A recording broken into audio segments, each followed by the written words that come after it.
thrilled to have back on the show. It's been 10 years since she last appeared, and I'll stop talking about her as if she's not sitting here right next to me. One of the stars of one of our favorite shows on TV that's returning this Sunday, November 16th on Paramount Plus. One of the stars of Landman, Ali Larter. Thank you. Good to see you. Good to see you, Rich. Happy to be back. Thank you for being back. Yeah. I'm not just saying it because you're sitting here and we're helping promote, which is an honor for us.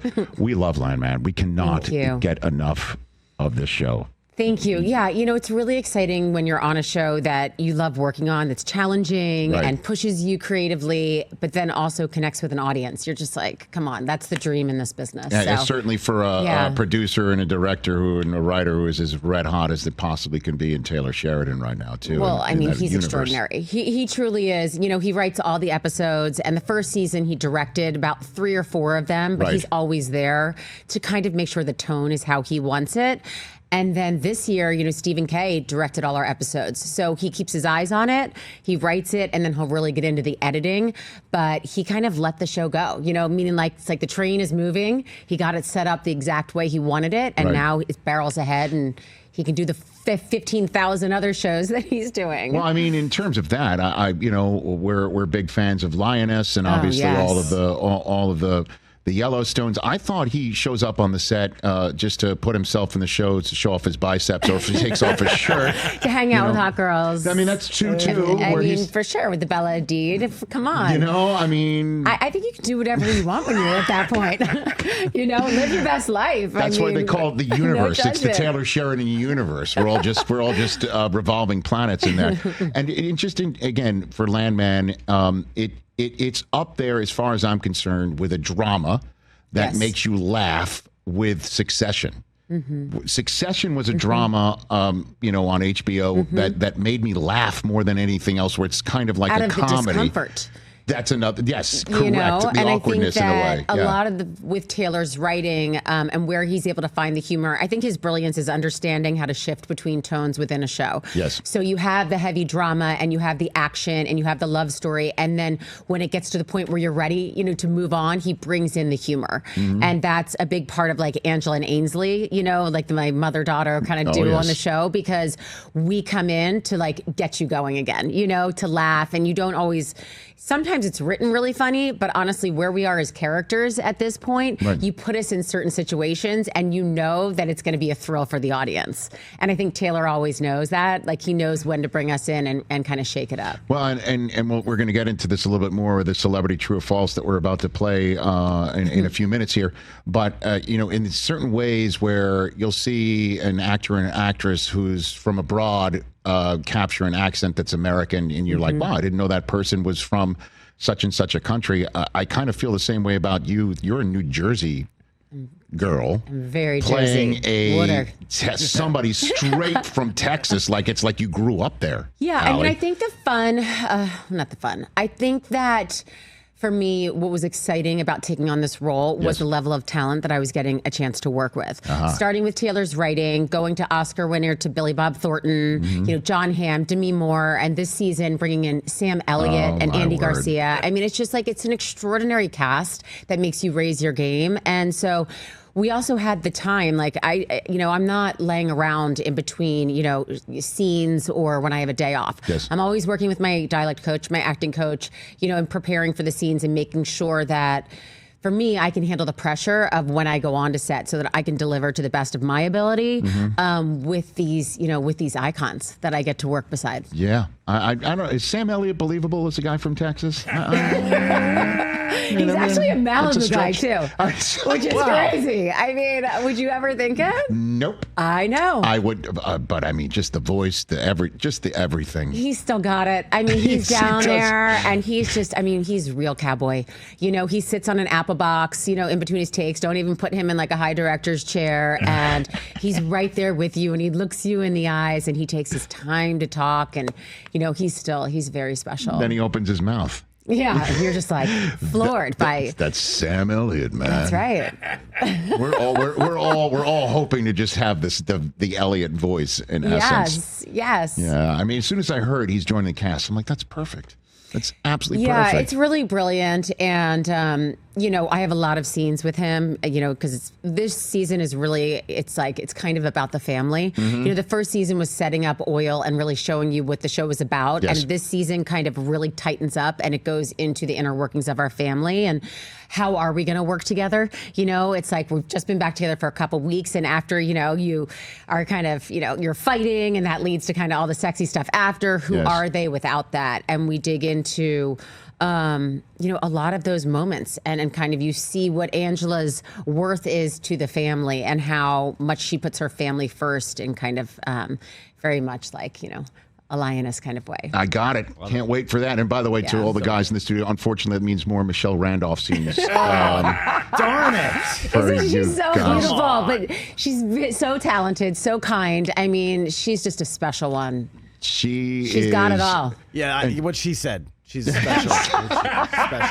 And by the way, and that's not her first Taylor Sheridan show either. Right. She was outstanding in 1923. She was amazing. Outstanding in that she's show. So great. And I think that, John Papsadera is our casting director, and him and Taylor's extremely involved in the casting process. And he's brought her in and just believes in her talent. And again, puts her next to all these movie stars. So she's coming up in this business and learning from the best of the best.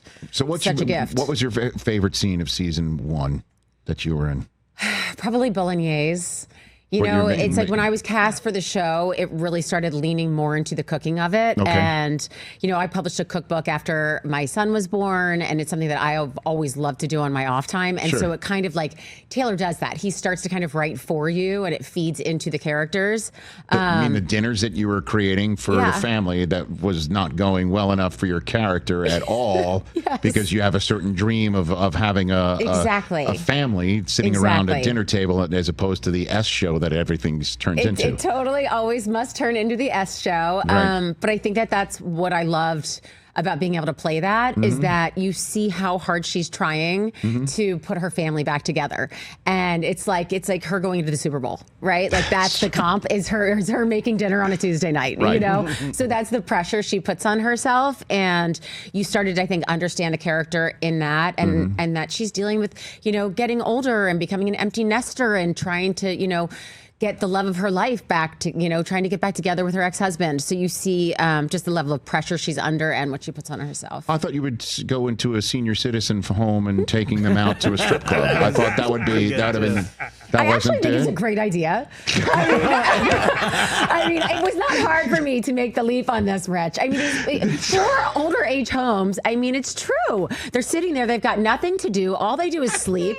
Give them a margarita, Rich. And a few dollar bills and take them out for lunch. Let's go. So you actually would do something like that. Why not? I mean, you're in your golden years. That's right. You shouldn't be wasting them. I mean, it is only late morning. I mean, it's 5 o'clock somewhere here out in Los Angeles. Not a bad idea. All right, so we have a celebrity true or false to play with you here, where there's some parts of your career we have got some questions about to see if what we're reading is true or false. Okay. Here we go, and hit it, please. Celebrity true or false? You can't handle the truth. All right, celebrity true or false with Ali Larter. Landman again premiering this very Sunday on Paramount Plus.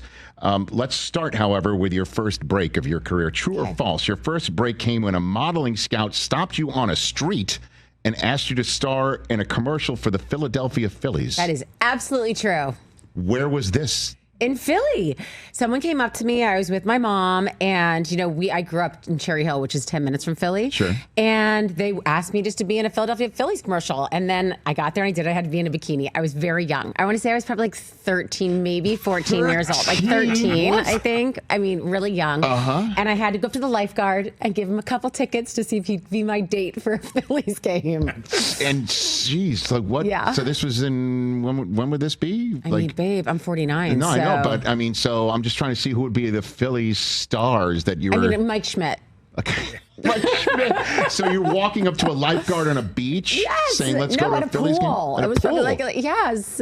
Oh my God. That was my idea of a great date. Then that was. Then it was like the way to go. And that's how your career was essentially launched? So it pretty much started there. Then I got a rep in Philly and was doing small things like for Strawbridge and Clothier and like our local little department stores. And then that led to me going to New York to Ford Teens and started working in New York and, taking that Peter Pan bus, all the way up the Jersey Turnpike, doing my go-sees and coming back to exit 4, trying to still stay in high school and live a world that quickly felt too small for me. No kidding.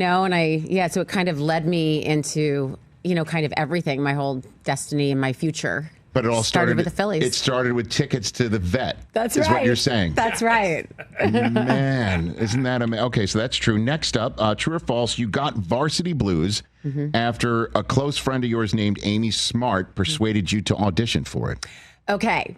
Not true. Okay. I got the role first. Okay. Before she got it. Okay.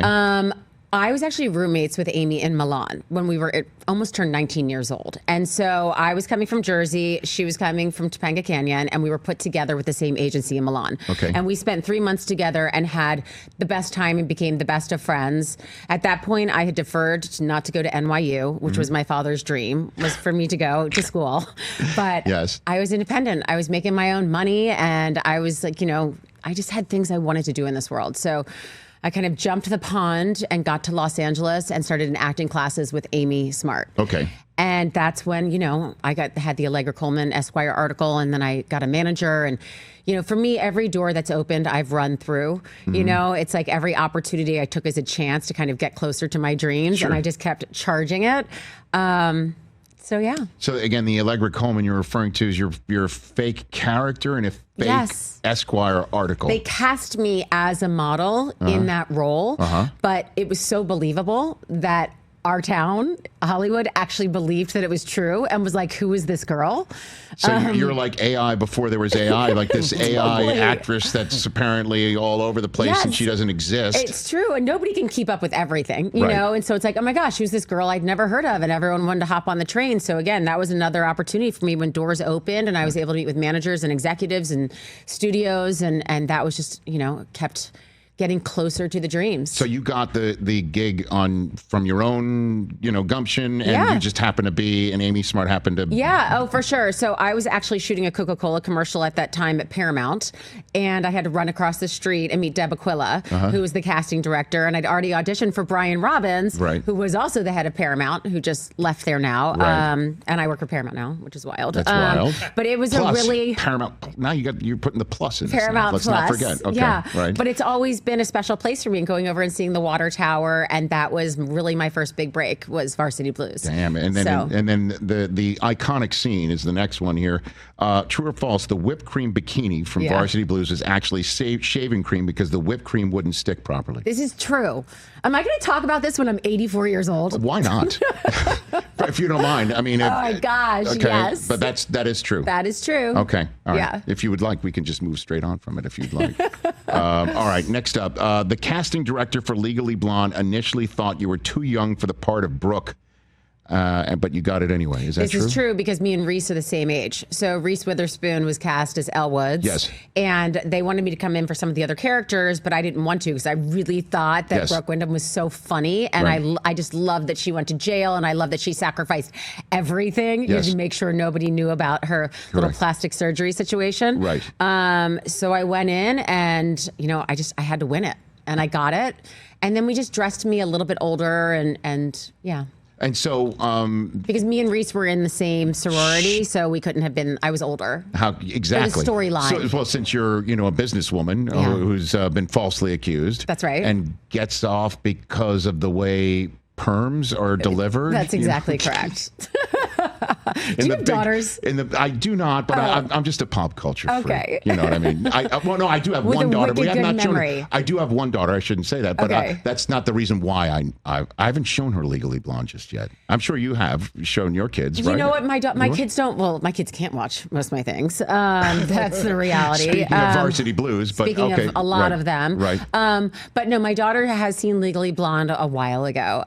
But people still love it. It's one of those ones that just kind of hangs on and makes people feel good when they think about it, see it, or talk about it. Sure. Last one for you, just going full circle. You landed your role on Landman. It required multiple screen tests to beat out 12 other actresses. Is that true? Times thousands. I mean, I auditioned 4 times for it over a couple months. Damn. It was arduous. From starting on tape with just 4 pages to the point where when I was flying down for my screen test, it was 16 pages. The night before, he sends us a 3-page monologue just because Taylor wants to put you in the fire. I mean, I have enough space from it now to maybe understand his process a little bit, but it's just incredibly challenging as an actor to go into those situations. And, you know, it was a ton of material, but I really, you know, for Angela specifically, I had done the work on it and I felt like there was so much that I wanted to say with her. And I love that she was such a provocative, bold character and a woman in her prime who was owning it, living life in this way that she didn't have to follow the rules, you know, that she lives it by the way that she wants, which is like heart and grit. And so I went down there and I don't know, by the grace of God, I held on and just tried to stay calm. Did you know at the time you were going up against 12 other professionals? It was supposed to be, yeah, that was supposed to be 8, and then they added 4 more. And I was just like the night before in that hotel room, like laid out horizontally. Yeah. You know, just like just so nervous. You're even going to see someone in the hotel, and you go in. You were all in the same spot? We had to stay in the same room and wait for each person to be called in one by one over 2 hours. You know who they were? I do. Damn. I do. Do we want to spike a football here? No, okay. I wouldn't do that. But I'll also, you know, I mean, man, I've been working for so long that I learned from a young age that you just don't compete with other women or other actors. My dad. You lift him up. You lift them up, and they're not really my competition. My competition is only me. And my father taught me that at a very young age. So, you know, hi, how are you? Talking to the girls, and then you throw your AirPods in and you just stay in the zone because you're there to work. You're there to deliver. Well, I mean, you're perfect for the role. You're perfect in it. And thank you. And now I'm that's been confirmed by the fact that you really think it's a good idea to yank senior citizens out of their homes to take them to a strip club. Like, you shouldn't see me like the last couple weeks of filming because it's all blended by then. Like there's so much Ali Angela all in one thing. Now I've had like a couple months away. My head's kind of getting put back on straight. Right. And you know, again, working with Billy Bob, he's been here a couple times and he's awesome. He's just a good dude. He's like a savant. I mean, honestly, he's brilliant. He's a poet. He's an extraordinary actor. I think one of the reasons the show also works so well is we both have the same work ethic. We're first there, last to leave. Totally generous. We love our crew. You know, there's a ton of respect there. Everyone comes prepared. We do each other's off camera, even if it's a FaceTime, to keep it all in the pocket. No kidding. Yeah. And so I think that there's just a generosity that he brings to it. And when you get to work against someone of that level of talent every day, it just rises you up. Yes. And so I think it started where I was I revered him. And now he's my sparring partner. And I can't wait to get there, to kind of play ball with him, to see where we're going to go. Because it's like we have what's on the page, but now what we're doing is in a whole different world. I mean, your FaceTimes with them are laugh out loud funny. Yeah. Certainly since the way that the phone rings when you ring him face. up. I didn't even know until I saw it. I was like, that's the worst. That looked horrible. You didn't pose for that? Or they just screen grabbed it? No, they screen grabbed it. And you learned it when did you learn? When I saw it. You mean for the first time on TV? Yes. Well, no, I had seen some earlier screeners. I bet. Okay. But my gosh, it's so unattractive. Hey, you're acting. It's your role. Exactly. All for the work. It's all for the work. All for the work. And again, I can't wait for this new season to hit, and it hits this very Sunday, November 16th on Paramount Plus. Billy Bob, you, Andy Garcia, Sam Elliott, Demi Moore, Michelle Randolph, just to name a few. And hopefully it's not another 10 years till you come back in. I hope not too. And you know, I'm subtly wearing my Super Bowl prediction here, my friend. I was going to ask you if you're from Cherry Hill, New Jersey. Yeah. And your first big break was a Phillies ad. Yes. If you're wearing green because this is a Philadelphia Eagles Birds. situation. Let's go. Okay, so that's your I your grew setup? up with my dad, with Buddy Ryan and Randall Cunningham, and then the Andy Reid time. And it's like, I mean, he is a die-hard Eagles fan. Die-hard. I mean, all the Philly teams. And so last year, I actually had tickets to take him to the Super Bowl, which was like the dream of his life. Sure. And sadly, he wasn't well and couldn't go. Oh, and so I am praying that the Birds do it again. Yes. This time, bring it home. Yes. And I get to have Dan Larter there. Okay, so you're rocking your Phillies green. I'm rocking it. Come on, let's go Jalen Hurts and see how it goes. Philadelphia Eagles green. And Landman is again going to be hitting on Paramount Plus this very weekend. Great to see you, Ali Larter. Great to Thanks see you for being too, here. Rich. Thank you for having me. You bet. Thanks for coming. Please come back Thank you. anytime you want. And everybody should check out Landman. We do. We can't wait to see season 2. Hey, you made it all the way to the end. Thanks for that. Check us out every single day streaming live on Disney Plus and the ESPN app 12 to 3 Eastern.